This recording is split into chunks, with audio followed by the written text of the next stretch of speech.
সকলে কেমন আছেন? আশা করি খুব ভালো আছেন। এখন ঘড়িতে বাজে 11:15 আর আজ ভিডিওটা এখান থেকেই শুরু করছি। যথারীতি মায়ের কাজে বেরিয়ে পড়েছে। আর আজ না রোদটা দারুণ দিয়েছে, মানে মনে হচ্ছে এতদিন পরে আজ প্রথম এত সুন্দর রোদ দিয়েছে। যথারীতি এখানে সব জিনিস রোদে দিয়ে দিয়েছি। আর আজকের রোদ দেখে না মেজাজটা একদম পুরো ফুরফুরে হয়ে গেছে। মাথার চুলটাকেও আশ্রয় নিয়েছি, কারণ রোদ দিলেই মাথা ঘষার পালা থাকে আমার, যেহেতু রোদ ঘষা হয় না। আর মা চলে গেছে, সবার প্রথম আমার কাজ হয় টিফিনটা সেরে ফেলা। তো সবার প্রথম আমি এখন টিফিনটা করে নিচ্ছি। মায়ের সাথেও খাই, কিন্তু বেশিরভাগের সময় আমি একাই খাই, মা চলে যায় তারপরে। আর এখানে আজ 26শে জানুয়ারি, তার উপলক্ষে কেক বানাচ্ছি। এখানে কিছুটা চিনি এক্সট্রা গুঁড়ো করে রাখছি, যেহেতু সামনে আবারও কেক বানাবো সেই জন্য। আর চিনিটা গুঁড়ো করা থাকলে না অনেকটাই সুবিধা হয়।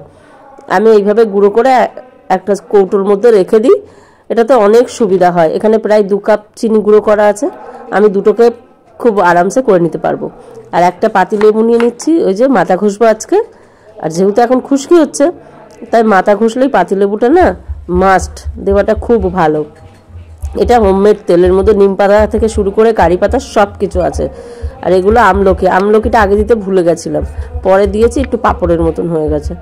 তো এই যেটা পড়ছে ফেলে দিচ্ছি। প্রথমে তেলে শুধু মাথায় তেলটা দিয়ে নিয়েছি। আর এখানে তৈরি হচ্ছে 26শে জানুয়ারির কেক।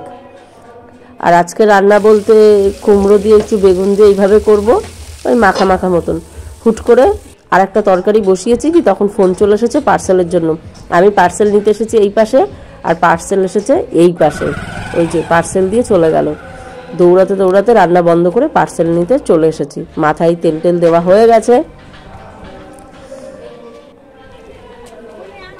গলু গলু গলু তরকারিটা একদম গ্যাসটা কমিয়ে গেছিলাম। পার্সেল আমাদের বাড়ি অবধি আসে না রাস্তার জন্য, তো যথারীতি নিতে যেতে হয়। এটা সবিন দিয়ে ওলকপি দিয়ে করি। শীতকালে এলেই সবিনটা খাই আমরা বেশ, কারণ ওলকপি দিয়ে বেশ ভালো লাগে। আর পার্সেলটাতে কি নিয়েছি? পার্সেলটাতে নিয়েছি একটা টুথপিক, দাঁতের জন্য। এতদিন ধরে অন্য জায়গা থেকে নিয়ে কাজ চালাচ্ছিলাম, কিন্তু কত আর নেওয়া যায়। তো তারপরে অনলাইনে সার্চ করলাম, এবং মিশোতে যথারীতি আমি মিশোতে কম পাই, তো মিশো থেকে নিলাম। এখানে 50টা আছে, 50টার দাম নিয়েছে 103 টাকা, যেহেতু আমি ক্যাশ অন মানে অনলাইন পেমেন্ট করেছি। না হলে 50টার দাম আরেকটু বেশি। মোটামুটি, খুব একটা খারাপও না, খুব একটা ভালো না। আর এখন সন্ধ্যের সময়, আজ একটু 26শে জানুয়ারি উপলক্ষে মিষ্টি হচ্ছে তা নয়, আমাদের বাড়িতে এমনিই হয়। তার মধ্যে আজকে একসাথে দুটো হচ্ছে, মানে কেকও হচ্ছে আর একটু লাড্ডু বানিয়েছি। এর রেসিপিও আছে, আপনাদের সাথে শেয়ার করব। আর এই যে 26শে জানুয়ারির উপলক্ষে কেক। ভিডিওটা আজ এখানেই শেষ করছি।